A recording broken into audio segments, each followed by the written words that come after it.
Everybody hear me? Okay, folks, we're going to get started if we could. Yeah. So this is first off, welcome, thank you for coming. We're going to start, Rotary is the host club for this meeting. We're going to start by ringing our bell, and then we'll go through our opening ceremony. 1 second, please.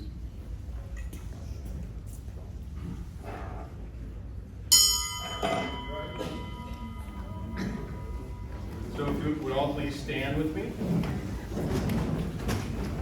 The first thing we do when we start a Rotary meeting is we say the Pledge of Allegiance. So if you would please stand up and say the Pledge of Allegiance with me.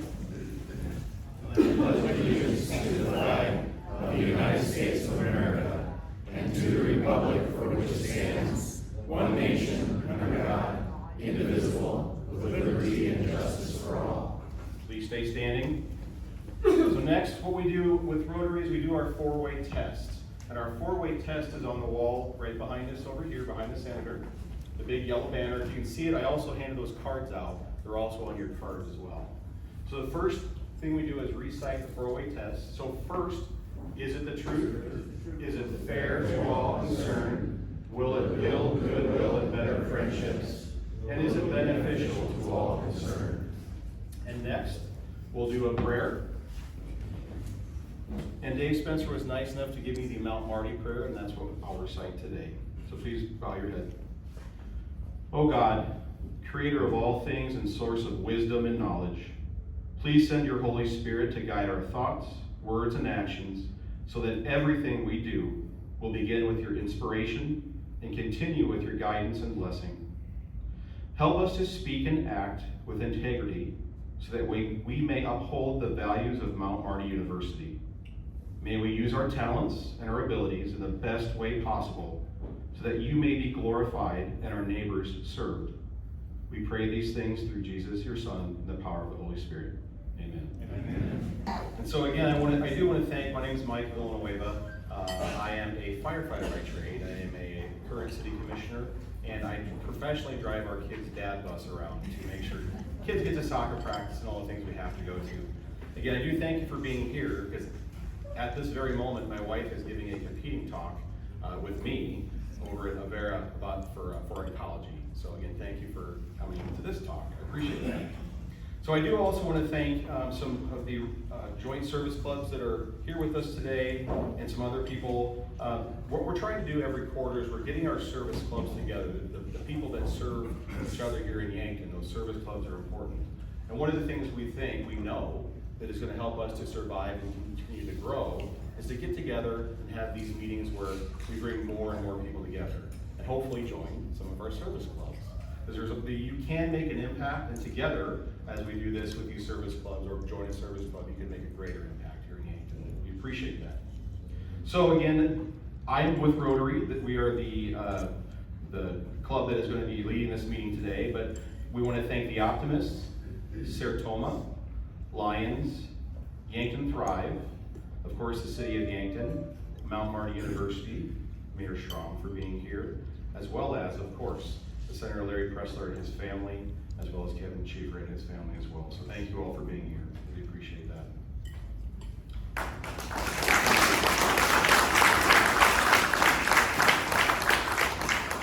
And so I do have something very exciting to lead off the meeting with. So I will ask the Honorable Mayor Schramm to come up here for a proclamation.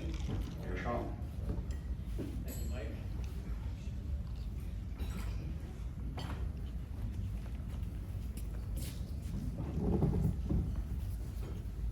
One of the fun things I get to do as mayor is do proclamations. And thank you for allowing me to give this on behalf of the City Commission and the City of Yankton. Whereas Larry Lee Pressler has dedicated his life to public service, leaving an indelible mark on the state of South Dakota and the nation. Whereas Larry and his beautiful late wife Harriet are the parents of daughter Laura and grandparents of Brian, Julia, Addison, and Bethany, Harriet played a pivotal and supportive role in Larry's political career, essentially serving as his campaign manager. Whereas Larry Pressler served 2 tours of combat duties in the Vietnam War, receiving numerous commendation awards, and was the first veteran of the Vietnam War to serve in the United States Senate.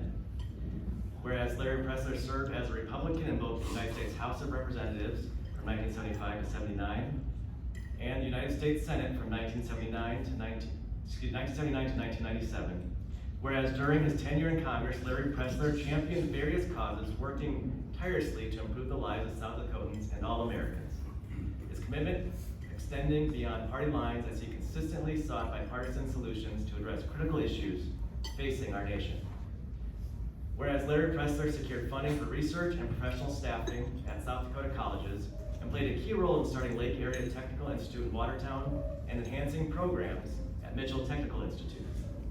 Whereas Larry Pressler basically changed the nature of the city of Yankton.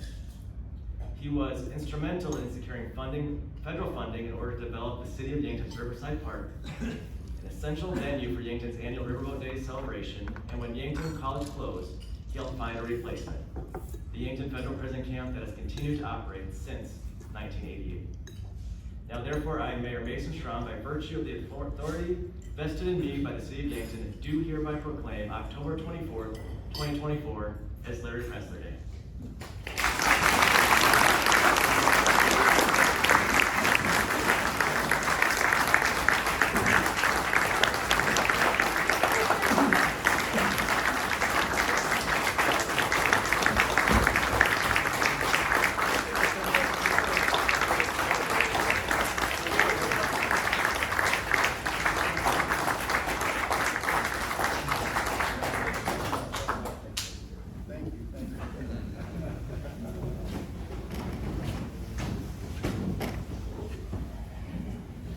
That's wonderful. Thank you, Mayor Schramm. We appreciate that. Congratulations, Senator Pressler.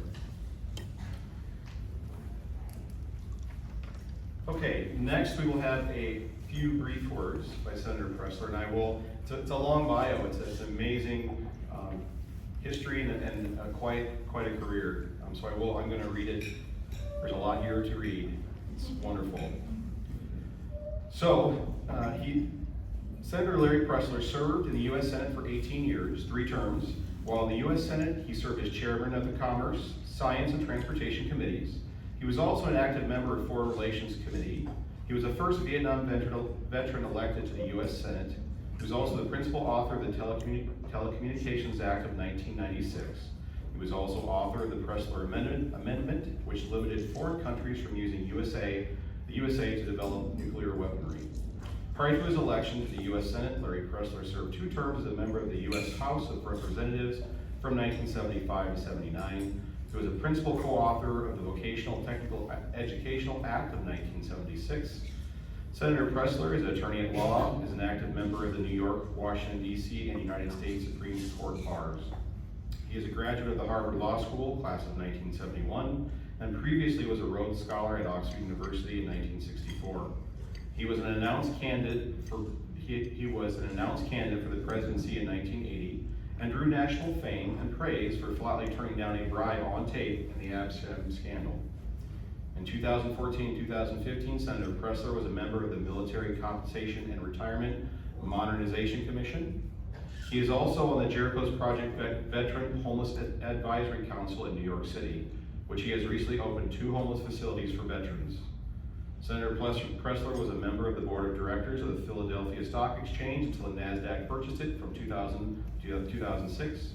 He also was a member of the board of directors of the Infosys Technologies Ltd. in Bangalore, India, and Infosys was a NASDAQ listed company. Pressler helped Infosys get listed on the New York Stock Exchange. He also taught and lectured over 20 universities, including Harvard and UCLA. He was a Fulbright professor in both Italy and Sciences Po in Paris, France. In 2014, the senator ran as an independent centrist for the United States Senate in South Dakota. South Dakota's 4 largest newspapers endorsed him, including the 2 largest, the Sioux Falls Leader and Rapid City Journal. Senator Angus King also endorsed him. He led a month before the election, but dropped in the polls after becoming the target of millions of dollars worth of negative ads for both political parties who feared the election of another independent to the U.S. Senate. It was editorialized that Pressler lost the election but won the campaign because of his positive centrist campaign. Senator Pressler and his wife have 1 daughter, Laura, and 4 grandchildren in Newburyport, Massachusetts. So please put your hands together for Senator Pressler.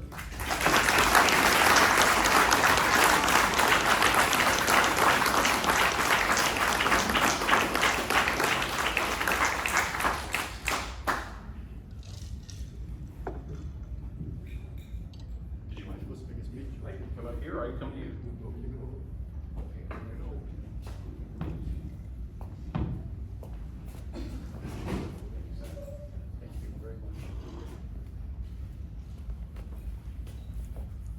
Well, thank you all very much. I hope you're better pull this a little closer to me. There we are.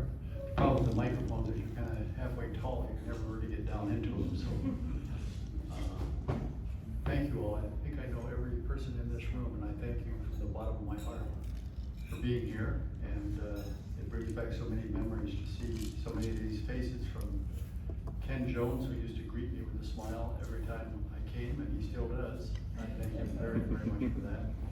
I see I should mention every person in this room. I could name everybody in here if I was forced to it, but I won't try. Well, this is a great day, and here we are, and it's a beautiful facility. Mount Marty really is always kind of the city on a hill here in South Dakota, because you come in here and it's architecture. I don't know how, I guess the Catholics know how to do it, but it's a beautiful place, and I'm so honored to be here. I'm glad to be here with Kevin Schieffer and some of my other friends here. I really appreciate all of you taking time to come. And my message is that we have a great country and we need to keep it that way by vigilance. I think it was Eisenhower who said that the price of liberty is eternal vigilance. Yet on a day-to-day basis, citizens have to keep working at it in a democracy to make it last. We trust in God to give us a little help in that regard. But thank you all very much for being here. I see Jerry Oster here. He gave me my first interview, and I was shaking, and I still am.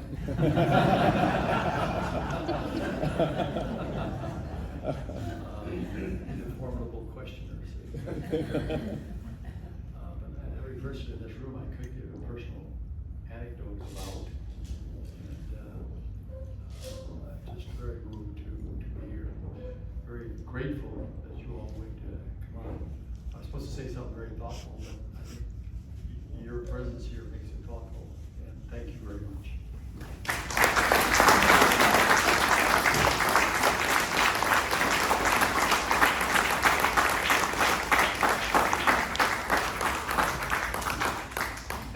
It's truly, truly an honor to have you here in our presence. We really appreciate you being here. And so next I have Mr. Kevin Schieffer. And so it was interesting as I was going through for his bio, he was going to actually start a business here in town at a gas station. And the gas station quite literally blew up, literally. And so he was not able to start that business. But he did graduate from Crofton High School, and again, he planned to open that business at 4th and Burley. I think it was, correct? Right on 50 down here, or Westgate 66. Yes, Westgate 66. So he made a change of plans with that. So he did get to law school in Washington, D.C., where he landed a job as the U.S. Senator Larry Pressler with him. In the mailroom, actually, is where he started, and then he actually became Pressler's chief of staff. He later served in the U.S. Attorney for South Dakota, worked his own private law practice, and eventually became the president and CEO of the Dakota, Minnesota, and Eastern Railroad. After the 2008 sale of the railroad, he retired, and now enjoys the freedom to pursue other interests. So please put your hands together right now for Mr. Kevin Schieffer.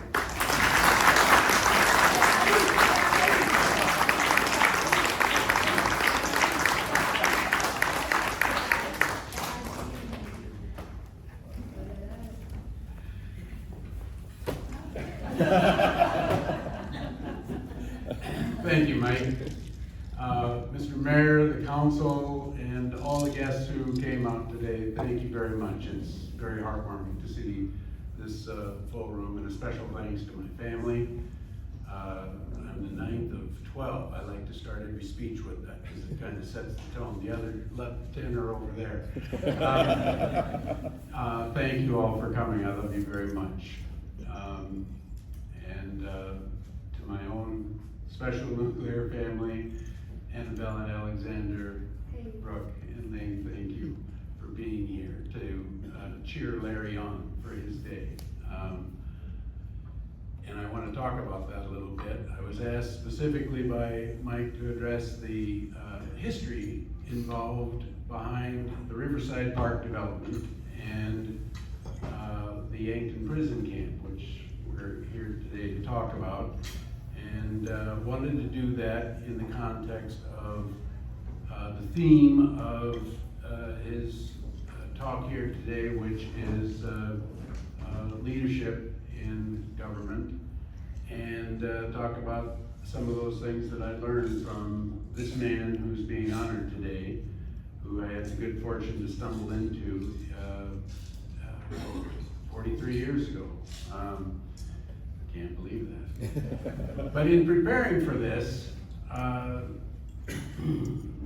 years ago, after he retired from the Senate, he donated his papers to the archive at USD, and he asked me to draft up the paperwork in there and make sure nobody had access to it until he was long since gone, so nobody could pick on him.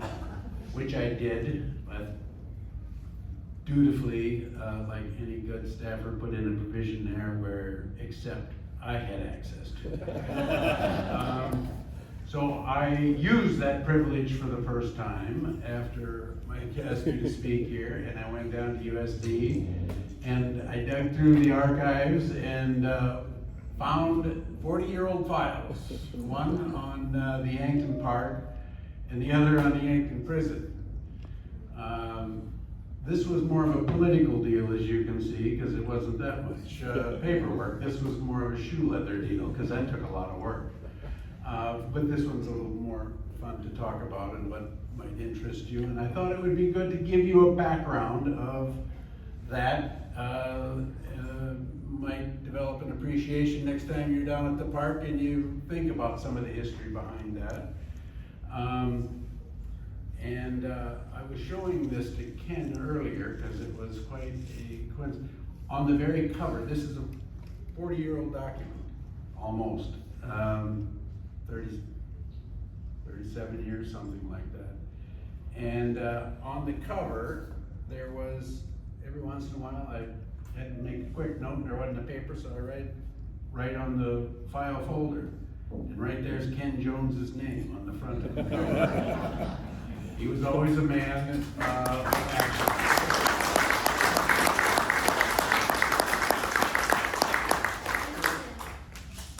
Praise Ken Jones more in my speech.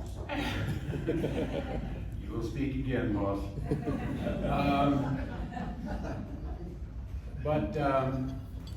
Before I got into the details of that, I wanted to share with you that something very relevant to this discussion today, you know, that Riverside Park wouldn't be there if it weren't for two very widely recognized national public scandals are at the base of Riverside Park.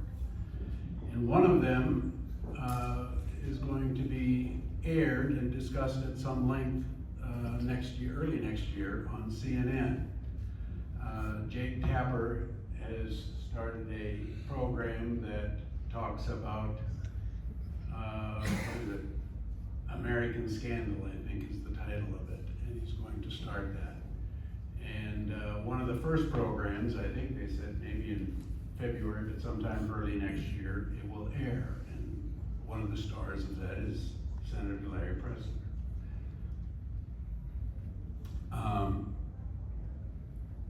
And his role in that was as it was the ad scam scandal where congressmen and senators across the board were taking bribes, shoving $50,000 in his pocket and $100,000 in their freezers, and it was really a tragic time.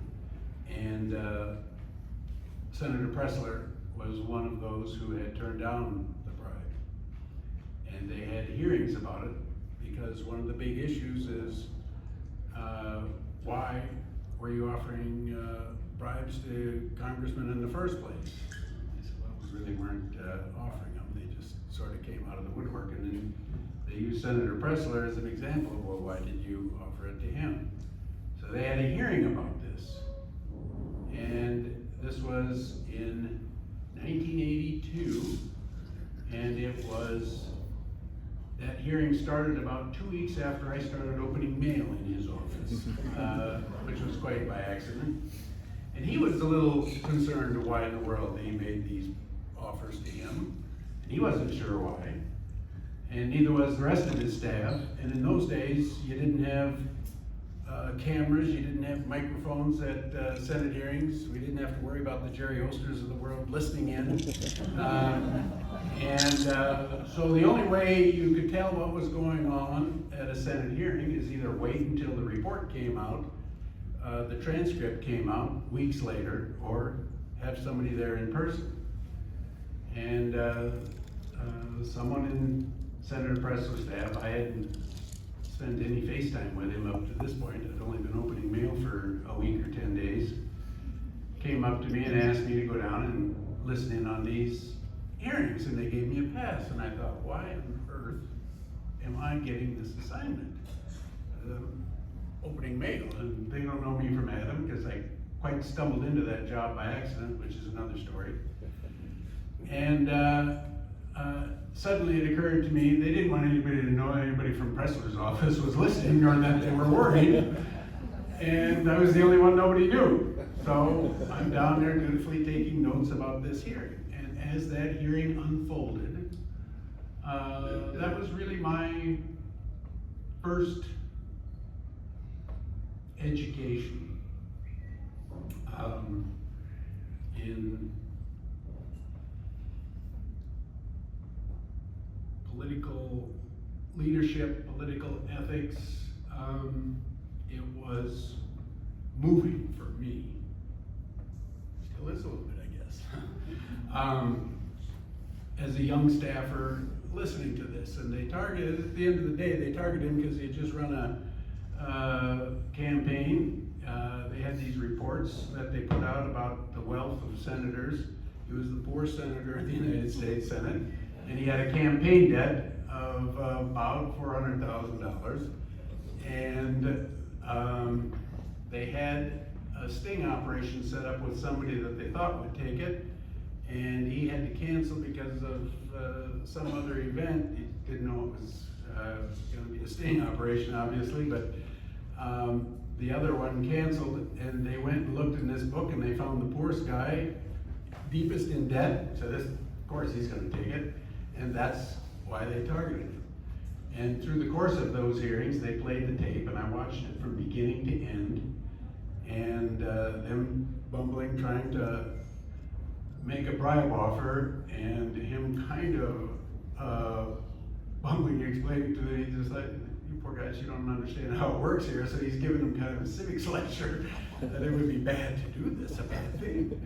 That would be illegal, like you can't. Anyway, he just almost felt sorry for them because they didn't understand what the rules were. He was so naive. But it impressed me so much. When I took that job, it was going to be for 8 weeks, and then I was going to go on to New York University to go to law school where I had a scholarship.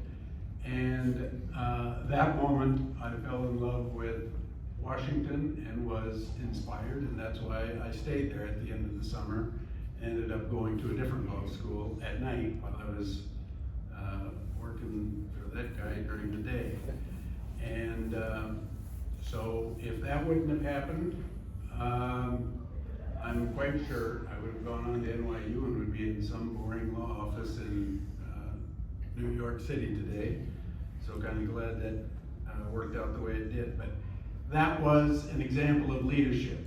And you know, that was in the days, I've told this story before, but that was in the days before that slogan, what would Jesus do, was popular.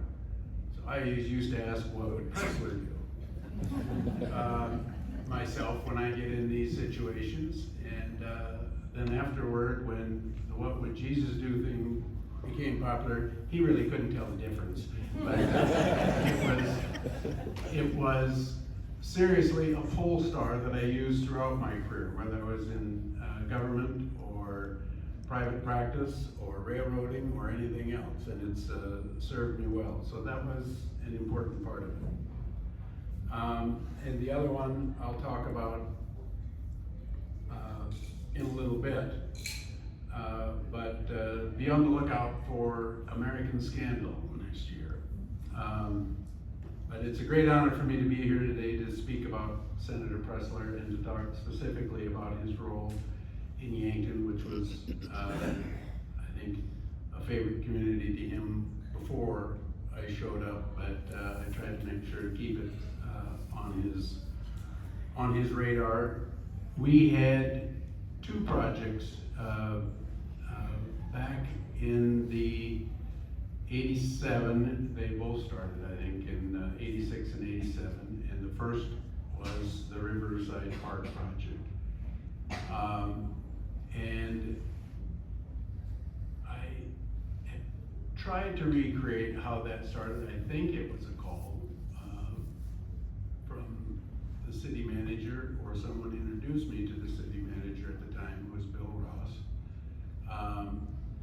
I learned since, going through the file, there was, actually before I get into that, I should also tell you another reason why Yankton is special to our relationship, because I met this man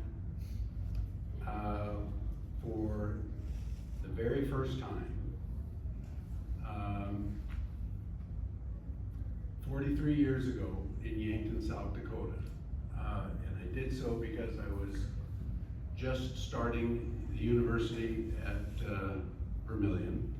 I think I was 17 months into my undergraduate studies, and a mentor of mine there by the name of Doc Farber told me I should get an internship somewhere. I applied for an internship in every congressional office in DC. There were 4 of them in those days. We had 2 House members and 2 senators. I applied at all 4 of them. And Pressler is having a meeting in Yankton at the Senior Citizen Center. And Farber said, "Oh, Pressler's in Yankton, you gotta get down there and see him. Introduce yourself, let him know you applied, and work it a little bit, sell yourself." So, okay. I go down to Yankton, and I go to the Senior Citizen Center, and I sit through his public meeting. And afterward, went up and introduced myself. Said, "I'm Kevin Schieffer, I applied for an internship in your office, and wanted to know if I could answer any questions, or I was waiting for him to take about a half hour out of the schedule and give me an interview, an in-depth interview." And he said, "Oh, it's so great to meet you. I need you to talk to Karen here." And then he walked away. And I met Larry Pressler, so I thought that was pretty good. And I was talking to his staffer, so I thought that was pretty good. Karen DeBork, some of you may know, she's from Scotland here. And so I introduced myself to her, and she said, "Oh, that's great. I'll look for that, and I look forward to working with you." And then she took off. And I thought, damn, I think I got that job.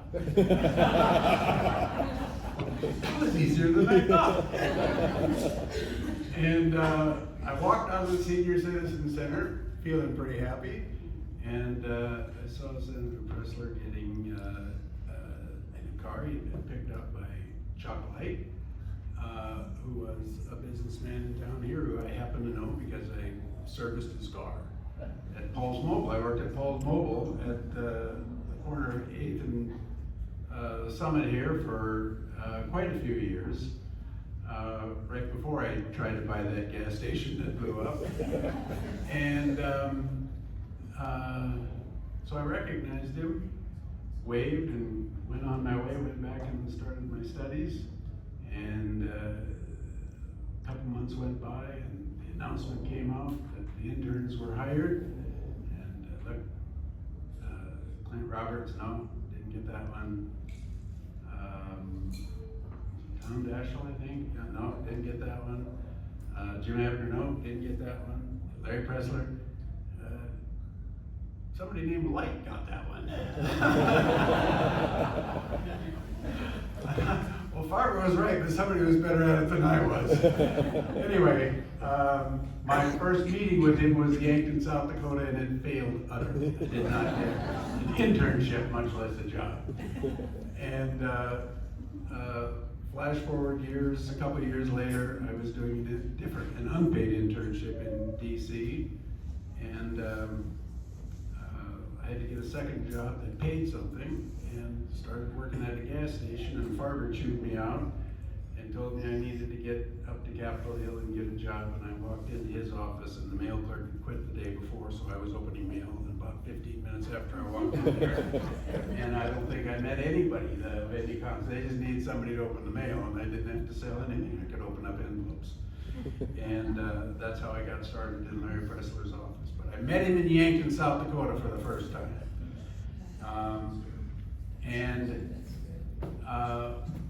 When we get involved in this park project, I don't remember exactly how that started, other than I did have a meeting with the city manager. And I don't know if he initiated it or I did with a acquaintance in Yankton, but I learned after that, and I didn't know that until preparing for this speech actually, that Senator Abner's office had worked on that project before, and the city manager never told me about that. He handed it to me as a project they were trying to get, and they had been working on for 3 or 4 years, 4 or 5 years. Couldn't get anywhere on it. Wanted to know if I could figure something out. So I took the case and went back and started doing the research. And we worked on it for quite a while and kept running into dead end after dead end after dead end.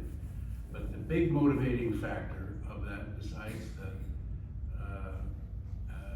Ken Joneses and the Jim Abbotts of the world, was Noel Hamill at the P&D had started, I think, or was a big part of starting the Riverboat Days, and that Riverboat Days deal, they were very hot to get a park that could do something, that could handle something. And he had the pen in those days, and we got started on that, and they advocated for that, and it was something that took on special significance because the Osters of the world and the Hamills of the world were interested in it. The Hunoffs of the world that followed this stuff, and they paid attention to it, and that motivates.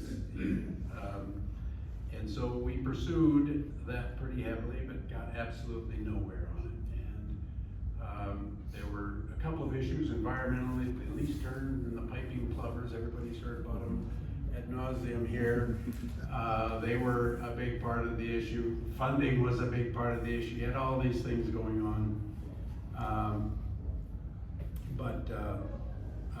Going through the files, I was just tickled. There's a note from Bill Farber to me that he sent a year after the project was done, and on the front it says, Kevin, see page 4, WOF. And on page 4 of, this is a student paper that had come to, that was written about the park project, and it talked about the history before I got involved, which I didn't know. And part of that was the Corps' intransigence on letting this project go forward. And we had met with, Senator Pressler had met with the Corps of Engineers. We set up half a dozen meetings, and he worked the colonels, and he worked the assistant secretaries, and it just was really going nowhere, and it was frustrating all of us. And I think it was, let me see if I can find this, 30, I wrote this down because I want to do this correctly. Yeah, 37 years, 8 months, and 14 days ago, we announced that the park project was approved, we gave up on the funding for a while and just wanted regulatory approval and environmental clearance and couldn't get that either. Because we said, okay, we'll try to figure out a way to fund it ourselves, just get the thing approved, and they wouldn't do it. And then made a call to Noel Hamill and announced that the park project was approved and it was fully funded. And he said, what is going on? How did you do that? And that was 37 years and 8 months and some days ago. And I would not answer that question for him then, other than just giggling about it a little bit. He said, Schieffer, what did you do? What did Pressler do? What's going on? There's something, you knew something was going on. But I think the political statute of limitations is run on that now, so I'll finally answer your question 37 years and 8 months later.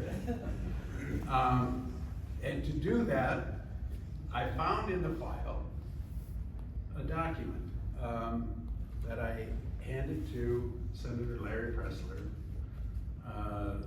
2 days before that call to Noel Hamill. 2 days before that call to Noel Hamill. And that was on February 2nd, 1988. And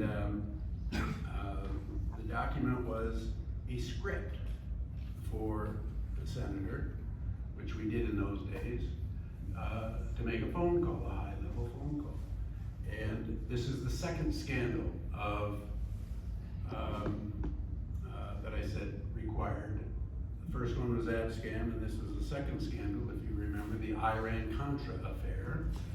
There were lots of votes on that, and it was a very tough issue. It was a very unpopular issue. But President Reagan was in a tough spot, and he was counting on people to support him, and it was tough. And Larry had supported him in the past. But one thing about Pressler, he's kind of known for his independence, and everybody never was 100% sure whether he was going to be there or not. But he had supported him in the past. He'd taken a lot of heat for it in South Dakota because he supported President Reagan on this. And they had another vote on it, and it looked like he was going to lose, and they were very concerned. The White House was calling every day, how's he going to do? And there was a young lady called Nancy Kennedy in the White House who I worked with very closely.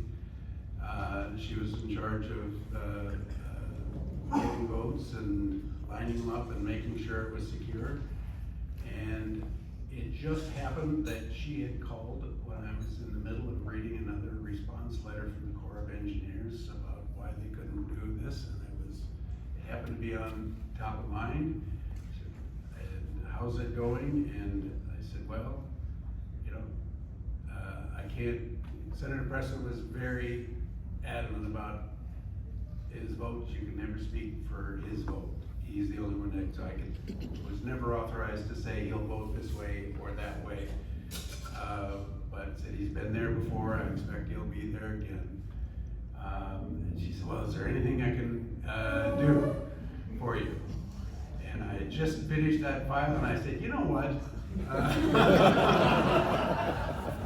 These screwballs, OMB and the Corps of Engineers have been screwing around about things that don't make any sense and have no rhyme or reason, and you can just, well, I don't know if I can do anything about that, but here's what you gotta do. Have your boss call mine and raise Cain about it. So I set up that call, and it was to then Howard Baker, who had been the member of the Senate before that, but he was the president's chief of staff at that time. And so I wrote up a script for Senator Pressler. And this kind of ties back to the Abscam thing, because in it, one of my suggested words to him in this script, he never read my script. He looked at it and he said what he wanted to say. But my proposal to him was, I thought I had this highlighted.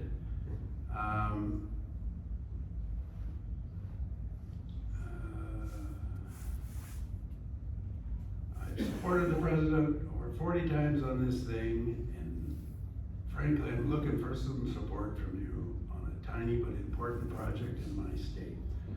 I'll probably be with you again, but you could help me on this one, I would really appreciate it. I brought it into him, and it was a much longer statement than that. I'm gonna digitize this whole file and share it with you, but he looked it over and he said, "Are you suggesting I'm trading a vote for this?" I said, "Well, no, it doesn't say that." I was taking night classes at law school at that time. It doesn't say that. It kind of says that. Okay, Ramona get him on the phone. So his secretary gets Senator, Chief of Staff Howard Baker on the phone. I'm on the speaker listening with him, and Nancy Kennedy's on the speaker listening on the other end. It's very clear, everybody knew how it worked. And he's looking at this and he puts it down. Howard Baker, they do their pleasantries. "How you doing, Larry?" and blah, blah, blah. He says, "What can we do for you to make this work?" Larry says, "You don't have to do anything. I'm gonna be with the president on this. This is just killing me in the state. Everybody's against it, but we gotta have a president that can make this work, and he can make it work, and I'm gonna be there." And Howard Baker sounded a little confused on the other end of the phone because he thought he was having to lobby Larry on this, and he opens up his negotiation by giving away everything. And I'm sitting there frustrated. And Larry, that's just wonderful, thank you. What can we do for you? Well, there's something my staff's talking about, and I think you guys have had some communication on it, but they're just silly little stuff that, we're here every day for you, and why do we get beat up on this nonsense? "Oh, I'll look into it," and he hangs up the phone, and that was the end of that. And I thought, God, I wonder how that's gonna happen now. I got a mess to deal with. And about 15 minutes later, Nancy calls me back, and she said, "Kevin, within the next hour, you're gonna get a call from a guy named Bob Dawson at OMB. He's gonna do any reasonable thing you tell him to do. If you tell him something that's unreasonable, then he's gonna tell me. And then we'll talk about it. But if you tell him reasonable things, he will do them. And he'll have somebody with the Corps of Engineers with him when he makes that call." He couldn't come anyway. So she calls, and about an hour later, we had our park. And the point of that story for me is, as I was scrambling around trying to play games, Pressler taught me something in that moment as well, which is, sometimes it's just better to trust in people. All this horse trading, negotiating, and jockeying around. He's the worst negotiator in the world. The only thing he's worse at than negotiating is fundraising. He hates fundraising. He can never make a fundraising call. And those two things I respect probably more than just about anything about him. But he taught me sometimes you just trust people and you don't play games with a vote. And I always remembered that. And that's where that part came from. I will say, in going through the file, I also saw that even after all of that, for a year, we still screwed around those lease turns and piping plovers.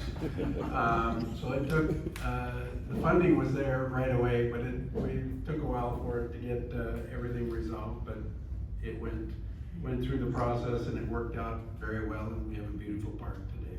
Some of you may not remember what it was like before. I do, because we didn't have any boats, but I had a friend who had a boat. We launched down there sometimes. It was a treacherous job at best, but it's a beautiful park today, and I'm very proud of it. And I'm very proud that my friend Larry Pressler made it possible with a phone call that taught me life lessons and meant a lot to me then and does now. And that's the Yankton Park story. The federal prison is another deal. This one started out more as a fun event and then turned into difficulty later on. It started out actually on the golf course with my oldest brother, Denny, who I know some of you know, who is no longer with us. But you can kind of thank him for that prison or getting that going. He's the guy who got it done, but Denny's the guy who got it kicked off with a golf game. And he had Harvey Youngberg was one of the foursome that day. And as we were playing, sort of what's going on in Yankton, and what are the issues, and Harvey, he must have been an alumnus, I'm not 100% sure I remember, but he was maniacal about the fate of Yankton prison, or Yankton College, because it was in receivership, and it was more than just closed down. The banks were pushing to foreclose, and it was gonna be gone, and he was quite apoplectic about it, and as well as, don't know what we can do, but happy to take a look. And when I said that, Dennis made a comment, said, "He'll get it done, Harvey." And that stuck with me through the whole time of this. Your big brother says that, you kind of have to figure out a way to make it happen. And it caused me a lot of heartache and work, but we went back. At that time, Senator Pressler, as Mike mentioned, was on a senior member of the Senate Commerce Committee, and I was the staffer on that. And I knew a lot of agencies that reported they had to go to his committee to get their budgets. So when you called them, they were pretty good about returning your calls.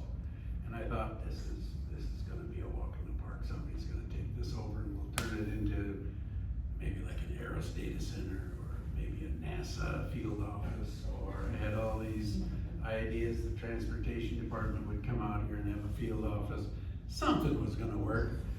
And we contacted every one of those agencies, reported to that committee, thinking something's gonna work here. And Senator Pressler met with assistant secretaries at transportation, met with Elizabeth Dole on it, he met with, I'm trying to think of all the different meetings we had with the best shots, the head of NASA, Dallas Peck at the US Geological Survey. It just went on, and just kept coming up dead. And part of it was the huge liability that came with Yankton College. There was a lot of bankruptcy issues and everything else. Nobody would take it, and I was bemoaning this to Senator Pressler, that we'd gone through the whole laundry list of all these and didn't have anybody. And that was a taker. And it was all these agencies that we had direct contact with and some influence over. And he says, "Oh, so you think you've exhausted all the agencies in the federal government?"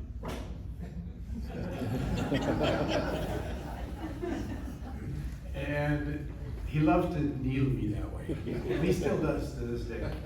And I got to thinking about that, because I only contacted the ones where I thought we had a decent chance, and if we didn't have it, okay. So I found a directory of all the agencies, sent out 187 letters to every agency that we could find, and got quite a laundry list back. But in those letters, there was a brochure that they gave me going through, and it's in this folder. Stuffed the brochure of Yankton College and one of the city of Yankton in each one of those letters, and sent them out. And we got I guess I started counting them, I think 48 responses of consequence. And out of those, none panned out, with one exception. And that was a letter from, here, read this. This is further response, this is to Senator Pressler. This is further in response to your letter to the Department of Justice dated June 25th, 1987. In the letter, you advises the availability of a 33-acre campus facility in Yankton, South Dakota. In my interim response, I advised that I would ask the individual department organizations to determine if they had any requirements for the Yankton property. Based on their review, the Bureau of Prisons has expressed an interest in exploring the possibility of using the property for their program needs. The Bureau of Prisons indicated that they have talked to your Chief of Staff and are currently talking with representatives of the City of Yankton. If I can be of further assistance, if you have any questions, please contact me. Sincerely, John Bolton. Then Assistant Secretary, or Assistant Attorney General for Office of Legislative and Intergovernmental Affairs. So Josh Bolton, he really wasn't so much directly involved, but I got a charge on finding that letter in the file. We had been talking to the Bureau of Prisons for 2 months before he ever sent that letter. But the Bureau of Prisons was the only game in town that came out. That's the brochure that you sent around, that we sent around. And Senator Pressler was very insistent on this needing to be a local decision. I represent the city, but I'm not gonna get, because there was some controversy involved in the project. But he did agree to write an op-ed viewpoint piece explaining the issue, which laid it out pretty well. Find a lot of correspondence in here from supporters and opponents both. Jim Abbott comes out of this file at you. Ken Jones comes, I mean, it's all the name, a lot of the names in this room, and if I start reading them all, I'll get in more trouble than I already just did. But it was a very interesting issue. It took a long time, but it got done, and I'm very proud of how it turned out. But it was a tribute to Yankton taking it over and making it work that did it. But that's how those two things came about at the end of the day. You can thank Senator Pressler for both of them. They give Denny a little credit for the prison, and give some phony Arab chic a little credit for the park, and some and Oliver North, I guess. But that is the story of both of those, and I thought it was kind of interesting to share it with you. None of it could have been actualized. Nobody would take a call from a 26-year-old kid from Yankton. Everything was done in and through his name. He probably put in, I'm guessing, at least 30 personal meetings on the park, and probably 60 on the prison from different folks you talk to get anybody to visit with you. You have to make an appointment with their boss for meet with the senator. It was a big deal for an assistant secretary to meet with the senator, so they would always dig in a little deeper when they had to meet with him. But he went through a lot of meetings to get this done, and he got it done, and supported it very much, and I'm very proud of him for it. And he taught me a lot in the process. So Senator Pressler, as a Yanktonite, as well as Pressler staffer, thank you for making our city what it is today. I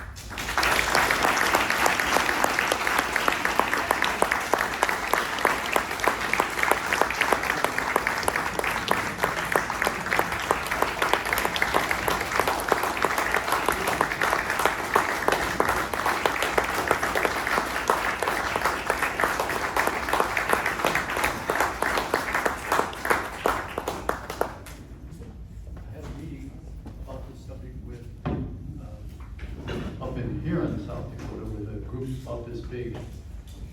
that one meeting that, every now and then in the Senate, you really get beaten down, but they berated me. They said, we do not want to be known as a prison city. I wish they could be here today, and, but it's hard to get people on board. You get 2 or 3 people in a room who will say things negative, and then it gets repeating itself. They beat me up because they did not want to be proposed to be a prison city. So, but I mean, what other choices have we got? I mean, let's not, we might make a few proposals, but somebody has to accept them. Anyway, thank you very much.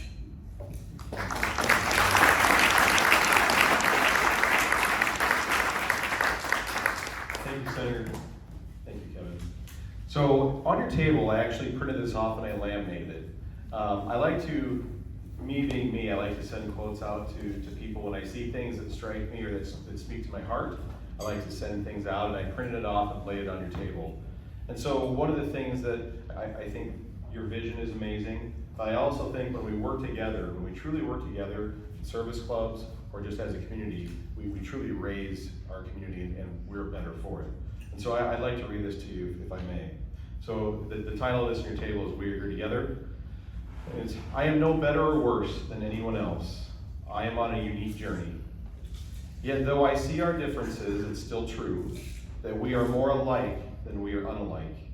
What I put out into the world always comes back to me. Today I offer loving kindness, positive energy, and joyful service. I choose to leave the world a better place than I found it. Today I ask, how can I help? I know that when I lift another up, I am lifted too, because I am part of something bigger than myself. I honor our differences and embrace our similarities. Through my positive communion with others, I will know peace in my heart, harmony on earth, and joy in my journey.